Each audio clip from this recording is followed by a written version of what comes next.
Bismillahirrahmanirrahim. Assalamualaikum warahmatullahi wabarakatuh. Perkenalkan, nama saya Febri Cahyani Irwan, NIM D1B1200010 dari kelas A, jurusan Agroteknologi Universitas Halwaleo Kendari. Baik, di video kali ini saya akan memaparkan beberapa materi. Yang pertama tentang analisis gravimetri dan kesetimbangan curah hujan. Yang kedua tentang prosedur operasi standar untuk karbon organik tanah. Yang ketiga ada tentang prosedur kolorimetri manual untuk mengukur nitrogen, amonium di tanah dan tanaman yang yang keempat tentang penentuan kolorimetri fosfor pada bahan tanah dan tanaman dengan asam askorbat. Baik, langsung saja ke materi yang pertama, yaitu tentang analisis gravimetri dan kesetimbangan curah hujan. Seperti yang kita ketahui bahwa analisis gravimetri merupakan salah satu metode analisis makro kuantitatif yang paling akurat dan tepat. Ada beberapa jenis metode analisis gravimetri. Yang pertama ada gravimetri curah hujan. Yang kedua ada metode analisis gravimetri elektrogravimetri. Yang ketiga ada gravimetri volatilisasi dan termogravimetri. Yang keempat ada titrimetri gravimetri, dan yang kelima ada gravimetri partikulat.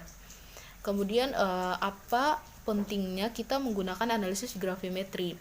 Ada 3 hal penting mengapa penting untuk menggunakan analisis gravimetri. Yang pertama yaitu analisis ini dilakukan dengan menggunakan peralatan sederhana. Yang kedua itu interpretasi dalam menggunakan metode analisis ini lebih mudah.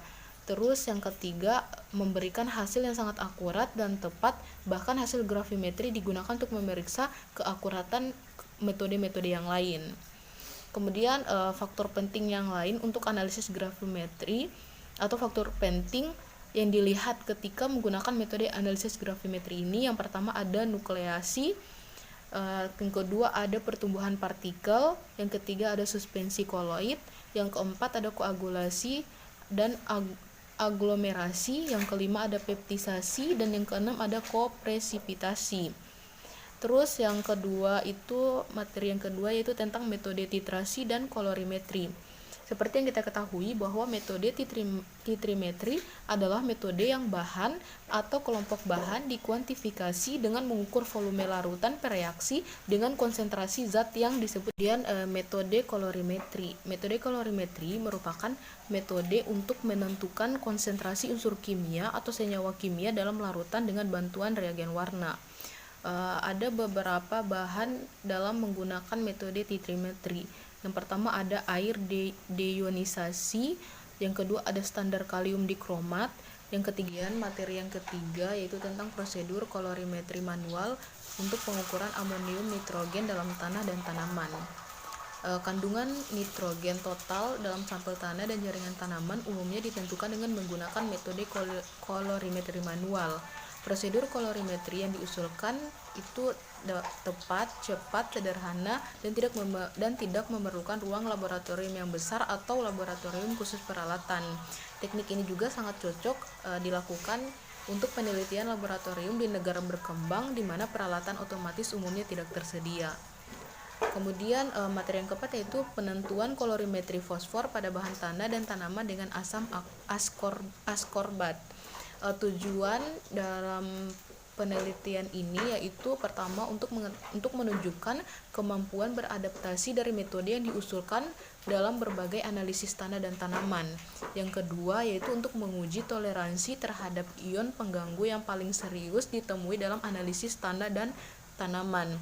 Terus yang ketiga yaitu untuk mengevaluasi pengaruh keasaman, waktu, dan suhu pada keakuratan metode. Beberapa hasil yang diperoleh dibandingkan dengan 4 prosedur umum lainnya. Metode kolorimetri untuk penentuan fosfor yang dijelaskan dapat dengan mudah digunakan untuk semua prosedur analisis tanah dan tanaman yang umum digunakan. Metode ini tidak terpengaruh oleh variasi moderat dalam keasaman, suhu, dan waktu reagen yang reagen pereduksi yang mentoleril banyak ion pengganggu yang ditemukan di dalam dan ekstrak tumbuhan termasuk besi hingga 800 ppm.